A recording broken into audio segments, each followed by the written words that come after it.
All right, welcome into the webinar. We appreciate everybody being here today. Talk about a very, very important topic, and that is our relationship with money, evaluating that, and how can we make that stronger. So, again, thank you so much. We are going to be doing this here on Teams, but if you want to participate, we do have some interactive polls and world class things like that.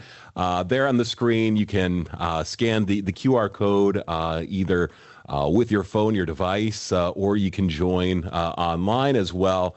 And that's slideswith.com. And then the code is HEART because we were right around Valentine's Day here. So my name is Tony Byer. I'm the Financial Wellness Coordinator here at Altra Federal Credit Union. As we're going through this, if you have any questions, we'll do our best to monitor the chat and things like that as we're going through this. But again, thank you so much for being here. Again, this is Money and Me. This is the webinar that we were talking about. And again, examining our relationship with money. So what we're going to talk about in our brief time here, it's going to be understanding your money story. So where does that come from? What are some of the factors with that? And is it something that you would like to change here as well? Also, we want to talk about our values and our attitudes around money. That is really important to think about, to know what are the differences between, let's say, a value and an attitude. We'll talk about that. Also, we want to identify different spending triggers that we may have. So things that might get us off track when it comes to our spending plan. The more that we know about them, the more that we can either avoid them or, make that a lot less impactful on, our budget, our spending plan and things like that here as well. And we will talk about goal setting. Really, really important when it comes to our money and having that plan. Really important. And then also, we want to create a plan that you'll fall in love with. Because again, we are here right around the Valentine's Day here. So right off the bat here, just a couple of questions here about your relationship with money, and what does money mean to you in a word or two? Feel free to put that in the chat here. But so what does money mean to you? It means something different really to anybody and everybody. So have been in my position for more than a decade. Have done a lot of financial education, talked to a lot of people. Also, as a certified credit union financial counselor, met with our members, and money really means something different to everyone. So I'm seeing here in the chat, freedom, security, freedom. Sure, once we have that, it gives us options. We don't have to potentially worry quite as much when it comes to our money, but a stability. Jessica says freedom. Yes, absolutely. So when it comes to having money, it gives us options. It gives us freedom. It provides security, as Ava says in the chat. Very good. One of the big ones, freedom. There we go. Now, also, when it comes to our money story, what's your first memory of money? So feel free to put that in the chat, or for utilizing the slides we could do that as well. But this kind of tells our story as well, what we remember about money when we were a child. So talk about piggy banks. Christina saying the tooth fairy. Yes, that is what comes to mind for me.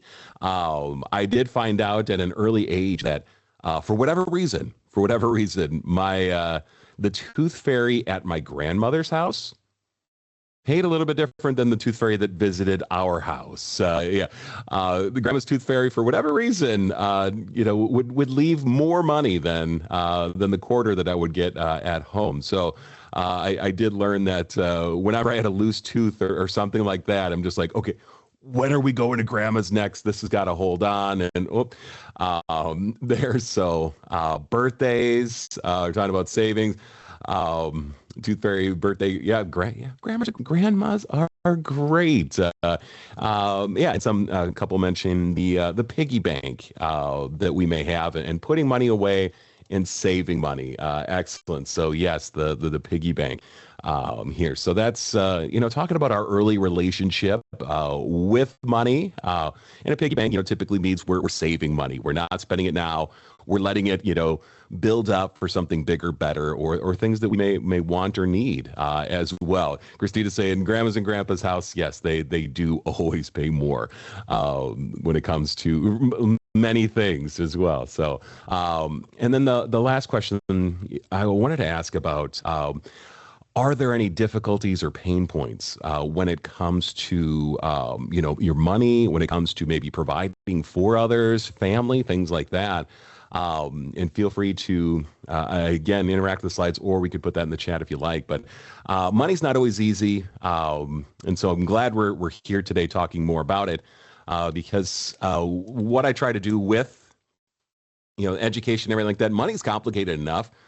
So we want to try to make things simple, really try to break things down.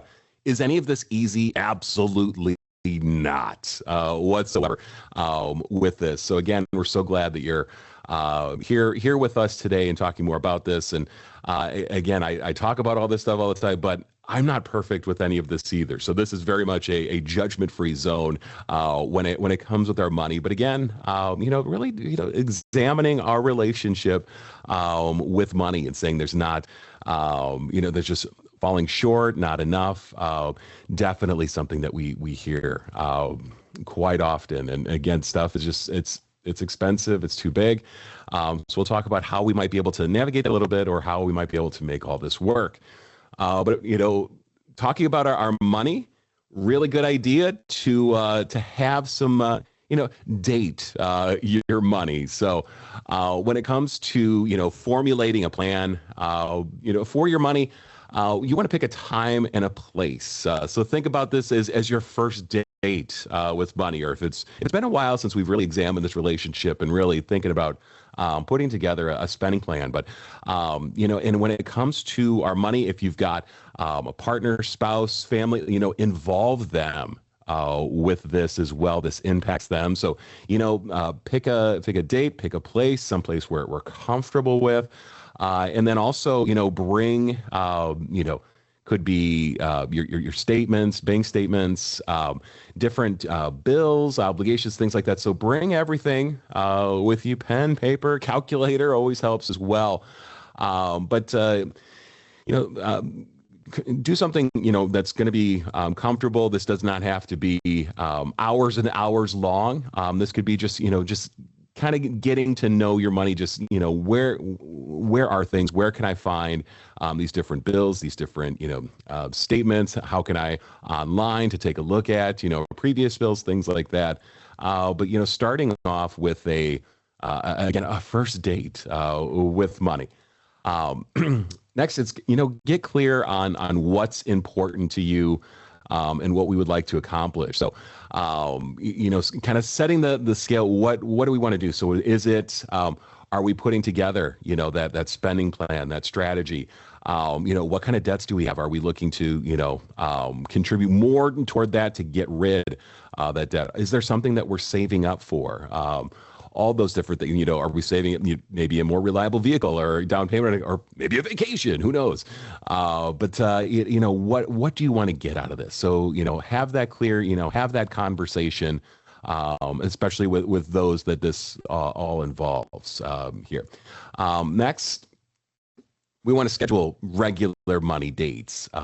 Once we've had our initial, date with their buddy, we've talked about what we'd like to accomplish with these. Make them regular. It shouldn't be just we met this one time and that's it. No, this will keep going as our situations change, as our needs change, as life changes. With all of this, our spending plan is going to continue to change with this. But regularly schedule those. Do what you can, make them fun, make them comfortable. With that, and really, do your best to stick with those as well. Like I mentioned, don't be afraid to make changes with all of this as well. So again, our lives are going to change, our situations, our priorities are going to change. So Our spending plan and what we need to do, that's very dynamic. It's always changing with this as well. And then, really here at the end, we're setting new goals. So we're continuously doing that. And we'll talk more about goal setting and really having a spending plan and setting a goal. Those really go hand in hand with all of this, the goal setting and the spending plan. So wanted to kind of get a poll or a feel for where we might be at or how we're feeling. Let's say with a spending plan. So if we just like to let it flow, that's going to be one. Just no plan whatsoever. Not a clue where the money goes, but I don't worry about it at all. Two, I have a general idea for a plan, but that's about it. So I've kind of thought about it, but haven't really done it. So planning to plan potentially. Three, I have an okay idea of where my money's going. I'm taking a look at it. I look at statements a little bit, so I have a general idea. Four, I plan for most expenses. With this, feel pretty good about where I am financially. Or five, we're feeling very financially secure. All our expenses, we stick to the spending plan. We're confident with all of this here. So as far as looking at how strong it is, so if you're on the slides we can select one of them. Seeing a lot of threes, some fours, excellent. Five, very good. So it sounds like we're right around the middle to doing all right, which is excellent with this as well. So thinking about how could we get the three to the fours or four to the five perhaps, but it looks like we're doing okay with all this. Excellent. Here, so planning for expenses, stick to a spending plan, confident in saving. That is excellent. Here, so we are talking about our values. I do want to mention that when it comes to our relationship with money, really important to know, the self-concept. So really, how do we think about ourselves is really what that is. What is that asking? And then when it comes to our money, it can mean a lot of different things as well. So it could be, how we present ourselves to others, and that's as far as how we dress, how we look, things like that. That could be related to a status that we're putting out there, or money that we're spending, and things like that. So Barbara, say in the chat, how do we? I guess either in the chat or if we're doing the slides on there. So question there from Barbara. Social factors also play a big role when it comes to our values. It's what's around us, what have we seen. So when it comes to, that's why we ask about early on your relationship, with money as a kid, because a lot of, those thoughts, those attitudes, those values when it comes to money, those are, what we see and formed fairly early on as well. And also it's our peers, our friends who we're around, who we hang out with. They can play a big role when it comes to the values that we have, especially when it comes to our money, or a culture as well. So that's all part of that self-concept and things that we're thinking about. We may belong to, different groups or things that are important to us here as well. And then also what's around us, social media, what we're seeing online, what we're seeing on TV, on our phone, tablets, what we are surrounded with all the time here. So our values are typically a combination of these things and more. And when it comes to values, they're fairly, they're strongly held beliefs, really, here. So that's, a little bit about values, and it's a combination of some of these different factors. Now, we might be asking, what about attitudes? So those are in some ways similar to values, but attitudes really are looking at what's going on now. It could be, things that we like, things that we dislike, but attitudes, they typically change. Our values are pretty strongly held, and it may take a lot in order to change our value, but attitudes, can change. And, kind of some of the difference between it, let's say, one of the things that I value, and I take pride in, it's hard work. It's things I think that's important to do. Now, are there times this morning, another one, wake up this morning and I wasn't the most thrilled, right off the bat to go to work this morning. Had to wake up a little bit. So I value hard work, but my attitude this morning, I kind of wanted to hit snooze a few more times and everything, especially after the little bit of a food coma that I seem to be in this morning after all the snacks and the big game and everything with this. So they're related very much, values and attitudes, but there are differences, and especially when it comes to our money. But something else to think about when it comes to our money, it's, socially what's around us. So social factors play a big role in our attitude with money, our relationship with money, what we want to prioritize, what's around us. So again, it's your family, friends, peer groups. So those people that are around you, those play a big role when it comes to our money. It could be our class, or that's all kind of part of that self-concept. How we think of ourselves and what where we may feel that we fit in, we belong. All really important. And social media plays a big role when it comes to our money, what we see, those that we follow, our friends, what they're posting and everything here as well. That plays a big role in thinking about our money and what we want to prioritize and what's important to us. And another thing to keep in mind too, that usually people, they're putting all the great stuff on social media. If you're wondering, like, how did these people have all these things, or, they're putting on, the best show with that. So always, keep that in mind when it comes to social media as well. Not easy.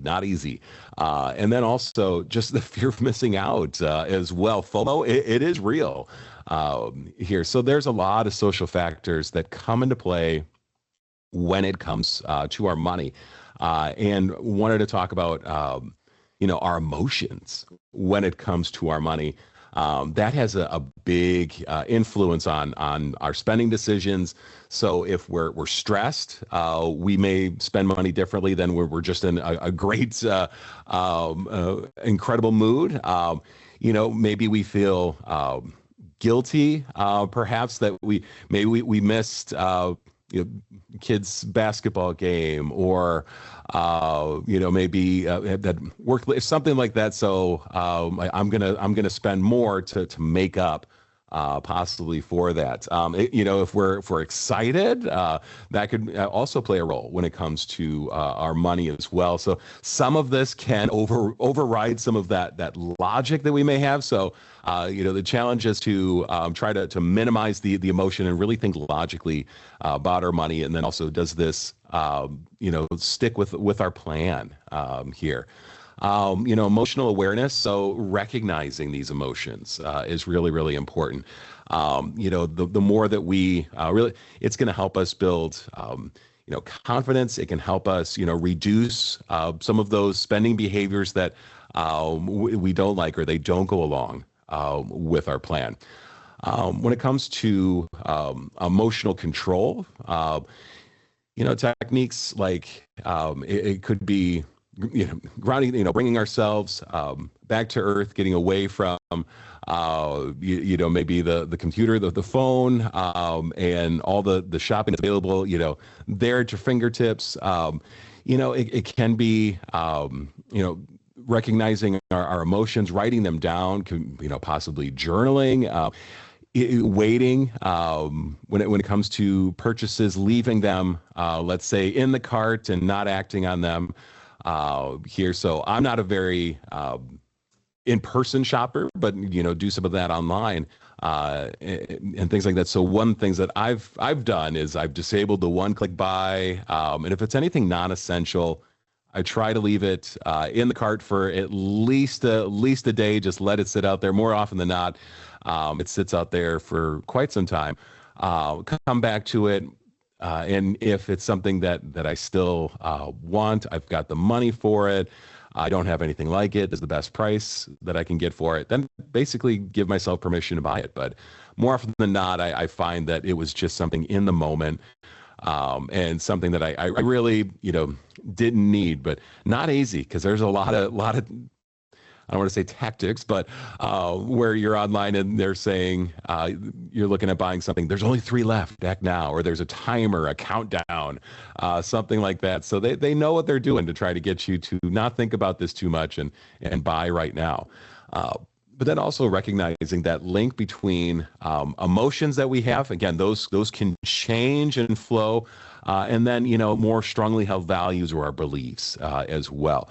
When it comes to our money, and really trying to stick to those values, those beliefs. And again, what does money mean for you? Many of us said that it is freedom, security.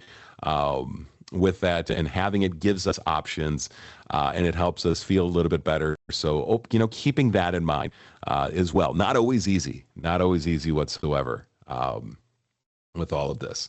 So again, emotions play a big role when it comes to our money.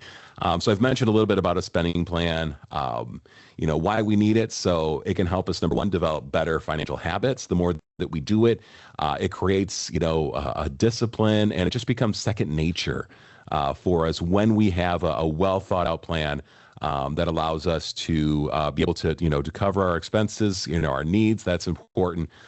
Be able to, put money towards savings, maybe pay down debt, and have a little bit of fun too with that. But again, making sure that we're able to take care of what we absolutely have to take care of. I don't have to tell, I'm sure, anybody out there, but money can be stressful as well. It can cause emotional stress. It can cause, it can wreak havoc on friendships, relationships, families, even internal stress. So having the plan, really important. And then any financial goals that we might have as well.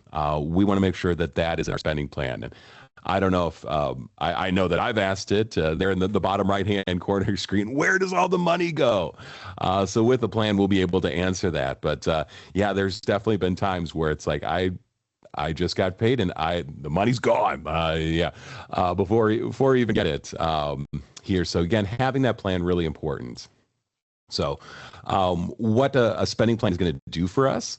It's going to identify financial goals, things that we would like to accomplish when it comes to our money, thinking ahead to the future. It also helps manage our money.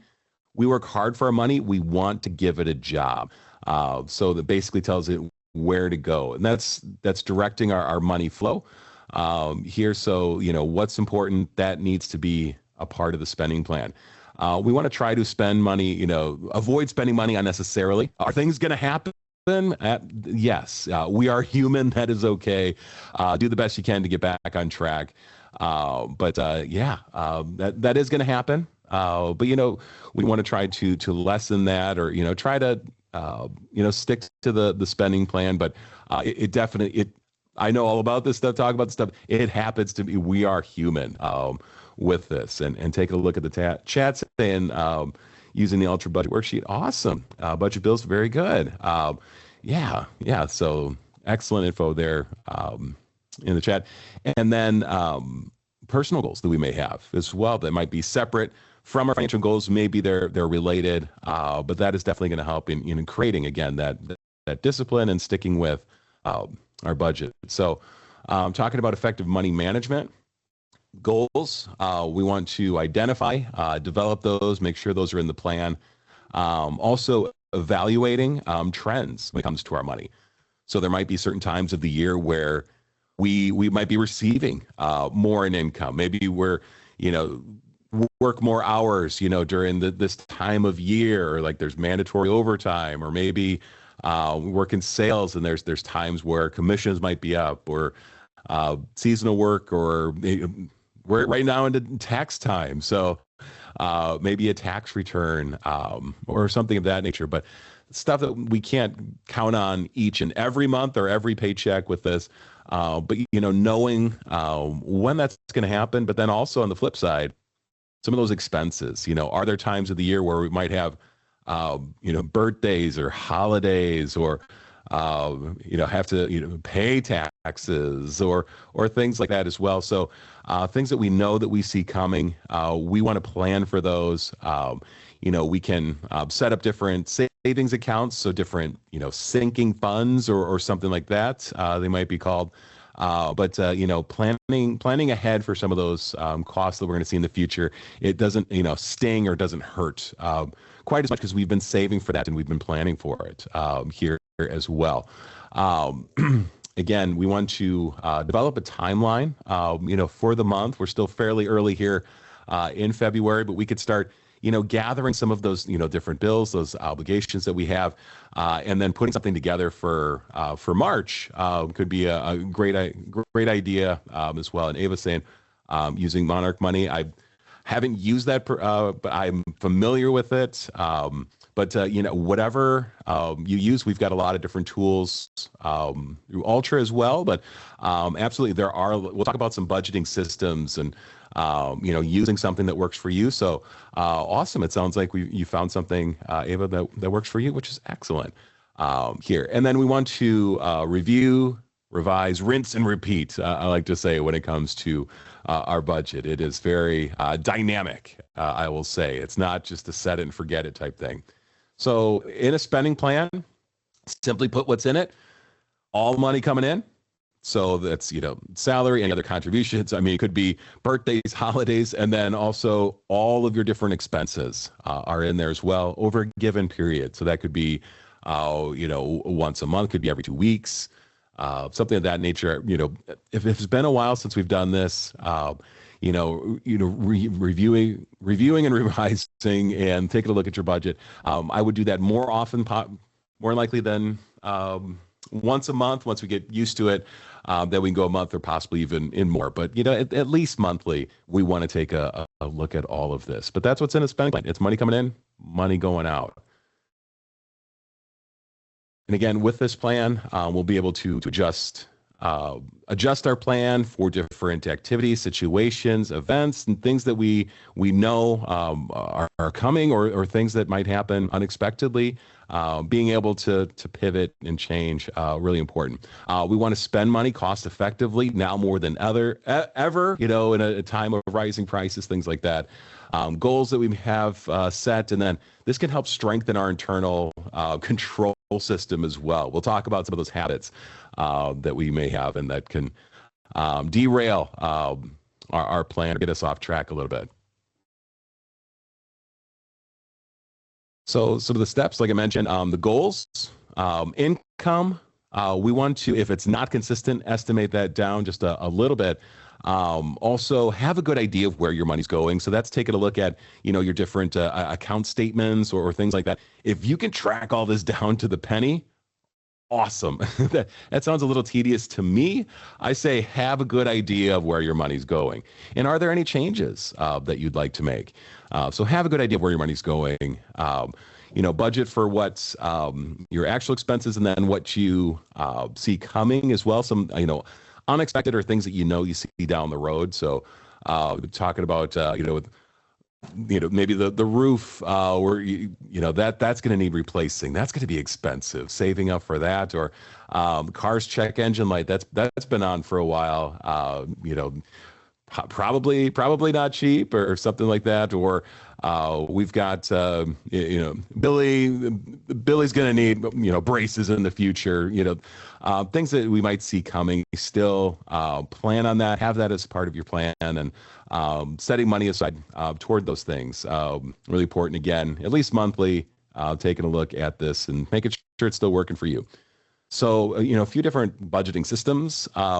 We mentioned there's many different apps and programs that can connect directly to your accounts and help you out with some of the stuff. There's spreadsheets, there's pivot tables, macros, all those things as well.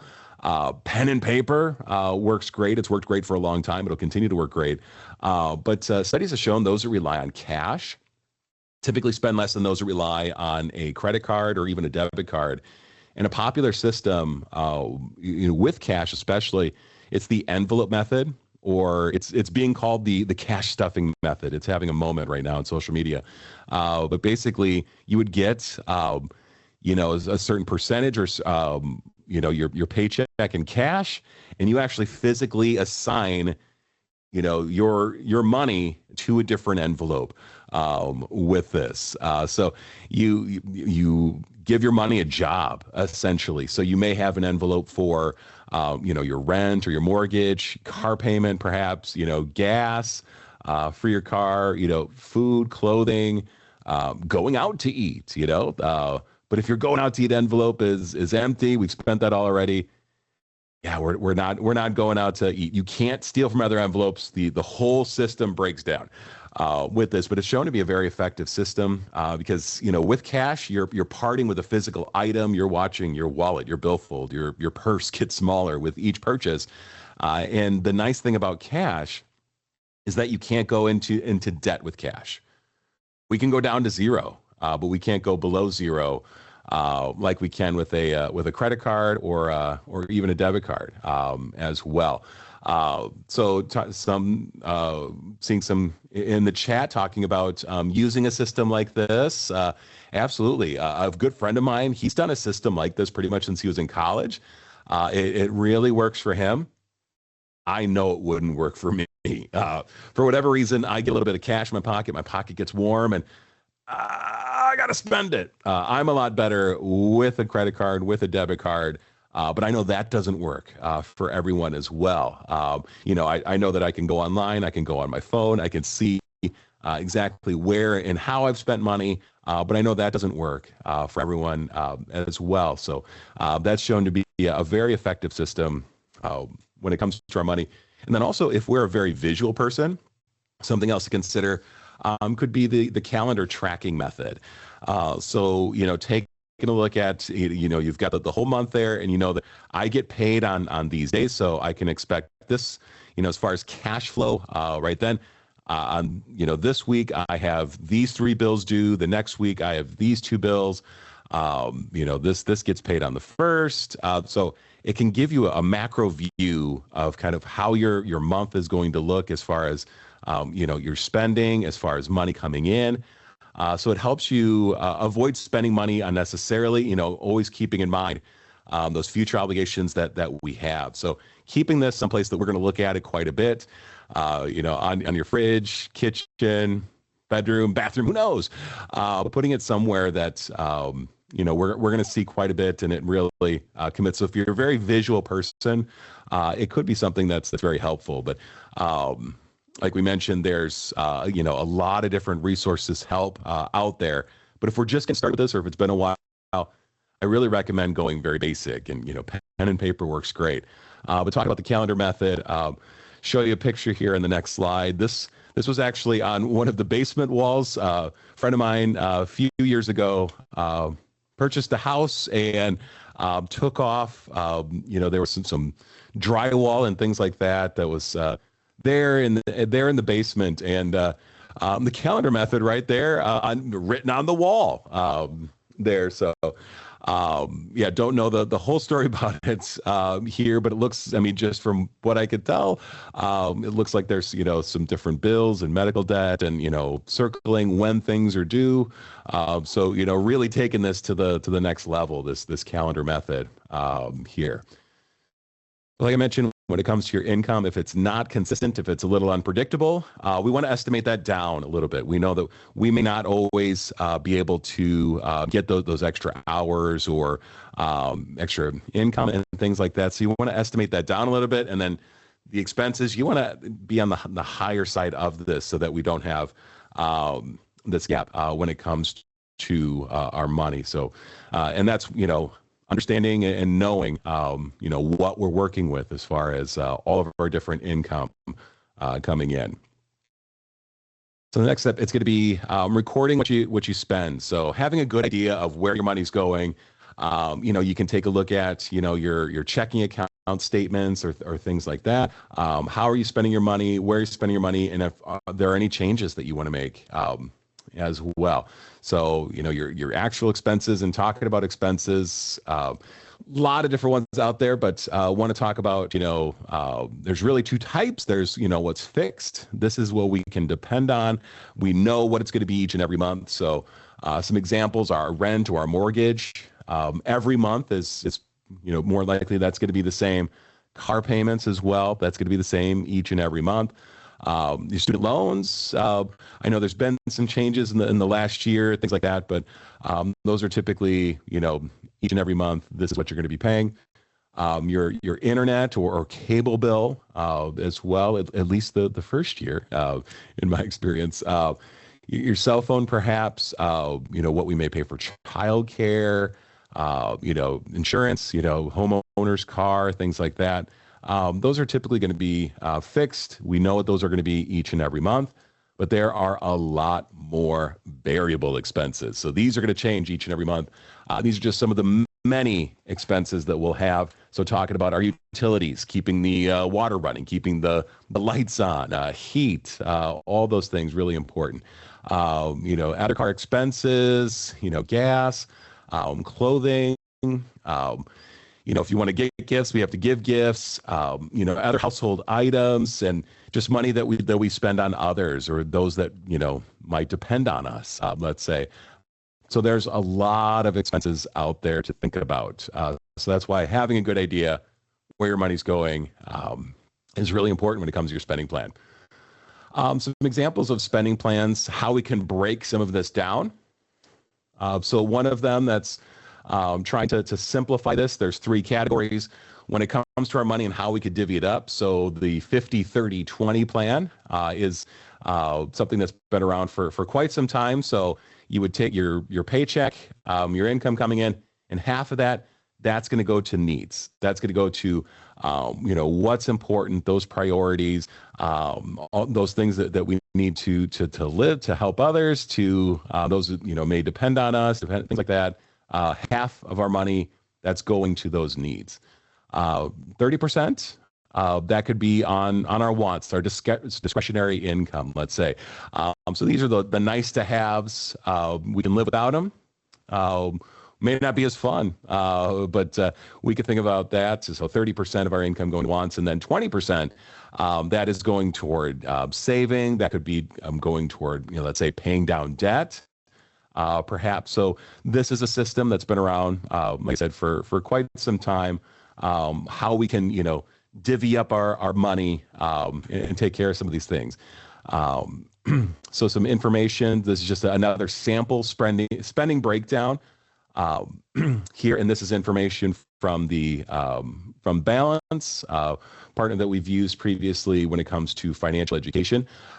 So when it comes to our housing, that's going to be the biggest expense that we're going to have each and every month, whether that be rent, whether that be mortgage, perhaps. But a good, very general rule is that you don't want that to exceed 30, especially 35% of your gross income. And we use gross income because our net, we can change that a little bit. Our gross income, that is, looking at it, what we're working with that. So that's going to be our biggest expense.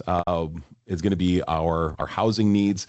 Next it's going to be insurance, transportation, savings. So there is some wiggle room depending on your your needs for all of that. Some might have, when it comes to transportation, might say, I'm able to just, take the bus or just walk here. I know with my job, I travel quite a bit. I need a reliable vehicle in order to earn an income. So that's an important part of my spending. Personal 5 to 10%, entertainment, same. Our utilities, we don't have a ton of control over that. Maybe a little bit, turning lights off, not leaving water running, things like that. And then again, want to make sure that we're putting money towards savings. So this is how some of that can look like if we're breaking this down. And again, this is just a sample, taking a look at our income and taking a look at how we're spending our money. So again, we want to review and evaluate all of this each and every month. Is this working for us? Are we getting closer to goals that we'll talk about here next, or farther away? And we want to make changes. Any deficits, we've got to address those immediately. And if we're having troubles, we really have two options. We can either add to our income, and that's through additional work or hours, or maybe selling items, or the infamous side hustle, let's say. Or our other option is to decrease our expenses. Are really the two options that we have to try to make all of this work. But any deficits, we want to address those immediately. Surplus, hey, great problem to have. We don't necessarily have to spend that. We can put that towards saving. We could put that, possibly toward investments or paying down debt. A surplus, it gives us options, which is great. When we're in debt, it takes away options. We're not able to do what we want with our money. We've got to pay back that debt. More likely, not only that, but interest as well. So it can be pretty costly. So that's why, having this plan really important. I'm so glad they're learning more about this here today and improving our relationship with money. If, we're having trouble staying on track when it comes to our budget, consider, utilizing cash for that envelope system. Like I mentioned, like we are, this is what I have to spend. That's it. Once that's spent, it's gone. And with all of this too, don't get discouraged whatsoever. We're all human. We get off track. That's okay. Give yourself some grace, and do what you can to get back on track. But it happens. It happens to everyone. It happens to the best of us. Like I said, I talk about this stuff all the time. Happens to me. So again, no judgment whatsoever here. I've mentioned goals a few times here. So we want to identify, let's say, a long-term goal, something at least typically a year is going to be long-term, could be multiple years. And then we want to break that goal down into short-term goals. So those are going to be less than a year. That gets us on our way to that big goal. So maybe we're saving up for a down payment, let's say on a home, or reliable vehicle, or want to take that vacation, or pay down debt, whatever our goal needs to be. We want to have small goals that are going to get us in that direction. Keep them in the forefront. Journal the process as well. So whenever we get down, let's say, with the goal, if we're keeping track and looking at, where we were and where we are now, that can be motivating. That can keep you going with all this, because it's probably not going to be a straight line, to achieve this goal. It's probably going to be a roller coaster, ups and downs. And that can help keep you going if you see the progress that you've made. And then celebrate their completion. It's a big deal when we do accomplish a goal. Really important. Make sure they're in our spending plan, and we want to adjust them as necessary here. So like I mentioned, those short-term goals, midterm, long-term, information here from Green Path Financial Wellness, one of the financial partners that we work with. So again, those short terms, those are going to be typically less than a year, more than that midterm, and then long term here as well. So having those goals really important. But one of those things that could possibly delay accomplishing some of those goals, it's going to be some of the habits that we have. And like I said, we're human. It's okay with all this, but the great spending plan, it's really, it's worthless. I don't like saying that. If we don't stick with it, if we're doing that, all these things, and things are going to happen. So that's okay. Now it's important. Someone much more intelligent than myself, a long time ago, said, "Know thyself." So are there areas that we might not be as disciplined when it comes with our spending? Like I mentioned before, I don't do a whole lot of in-person shopping, but I like to look around online and find deals and things like that. But just know that if something is, let's say, 40% off, it's still 60% on. And if it wasn't a part of my plan, it's still not a bargain with that. But yeah, having at least the 24-hour rule, or even more than that. Also, creating more friction, perhaps, when it comes to areas that we want to be more mindful with our spending.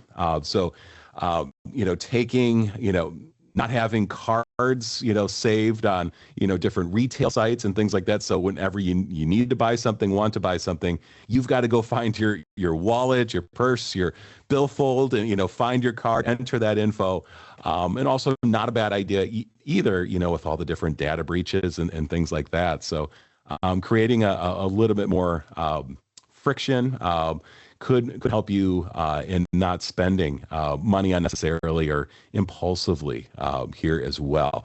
But thinking about what are some triggers that we may have, or areas that we might be spending more money, and think about what little changes can we make that can help us save perhaps just a little bit more.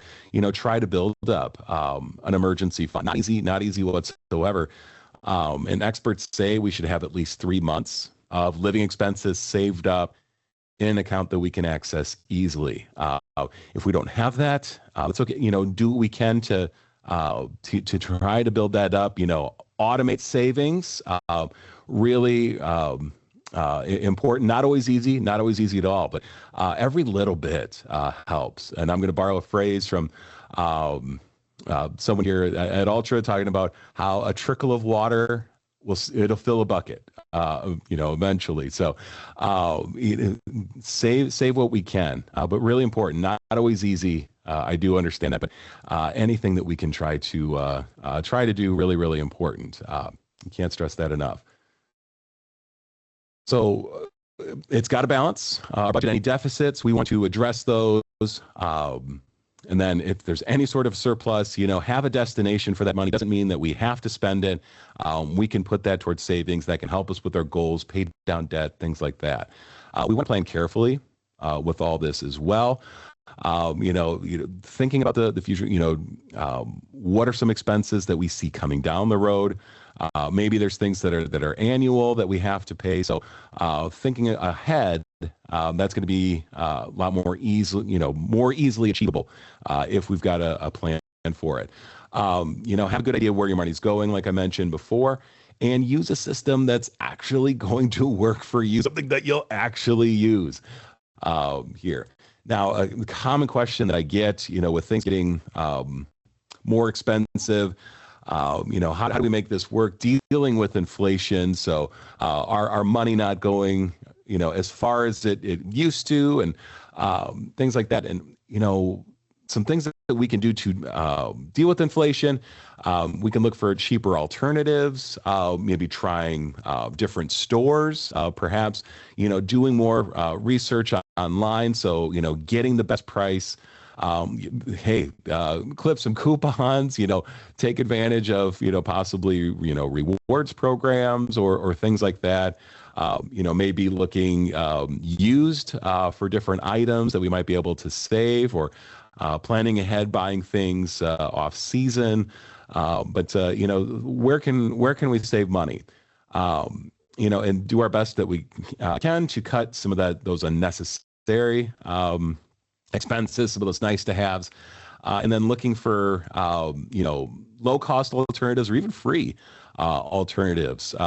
Shout out to the library. A lot of not only books that you can get, but there's a lot of different online resources that are free, and you can even check out items as well. So I know that, and I'm sure other libraries do it as well. The library in La Crosse, the main library, I checked out a sewing machine a couple months ago.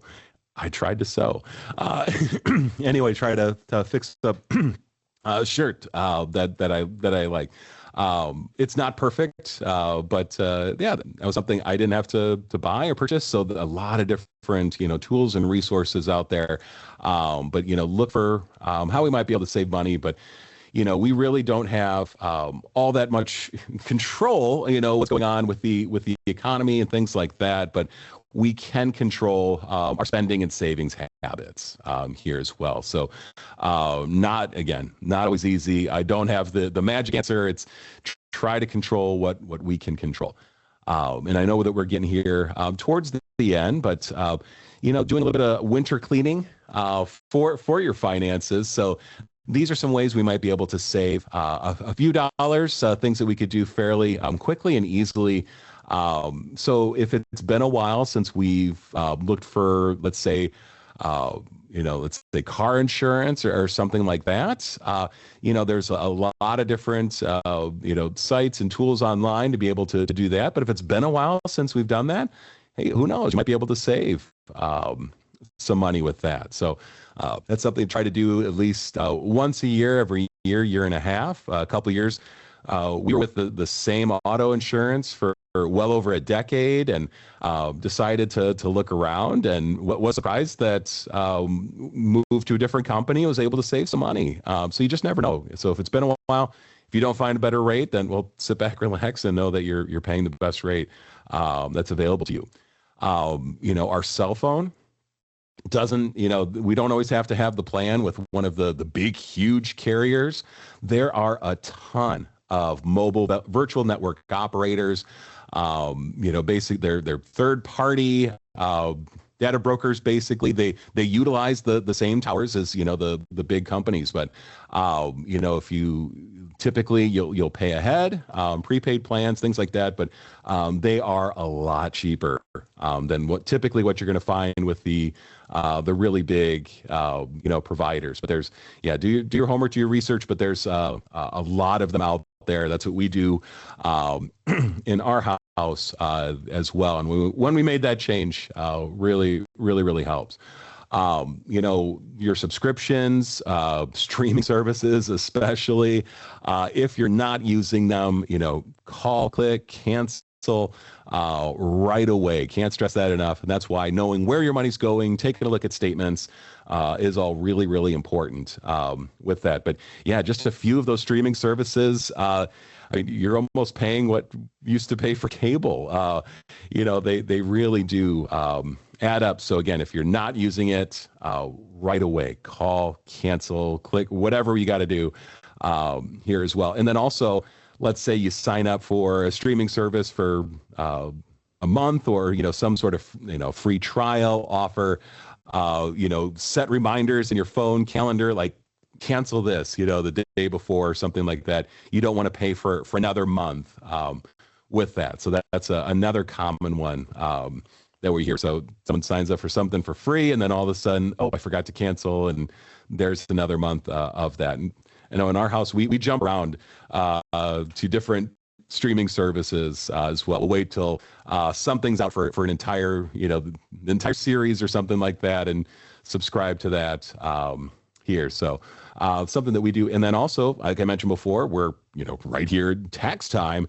If you're getting a tax return, great, but know that you've been overpaying Uncle Sam and Aunt Samantha, giving them an interest-free loan, throughout the year. So if that's money that you could use throughout the year, see if you can adjust your tax withholding so you're not having as much tax withheld from your paycheck here as well. So hopefully not creating too much work if anyone's in HR or anything like that. But if you've got a plan, if that's all a part of your strategy, your plan, the tax return, I'm okay with that.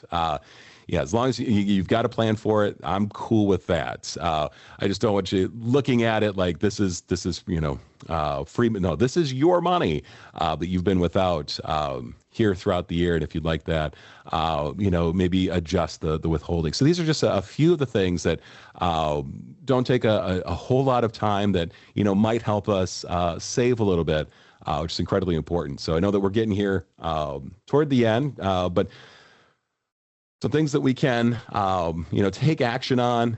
It is, identify, those money values that we have. Many of us saying that provides freedom, that provides security, maybe stability as well. So, keeping in mind what are those values and really examining those. Also, not a bad idea to little habits, they can go a long way. I'm a big fan of making little changes when it comes to our spending, maybe, with our health and things like that. Little changes can have a big impact. If we're trying to make these big, huge, sweeping changes, many think we're probably not going to stick with it as well. But little changes, those can stick. So Take a look at, maybe automatically putting money, towards savings. And you can easily do that with scheduled transfers and things like that easily within online banking. But yeah, little things that we could do to make a big difference.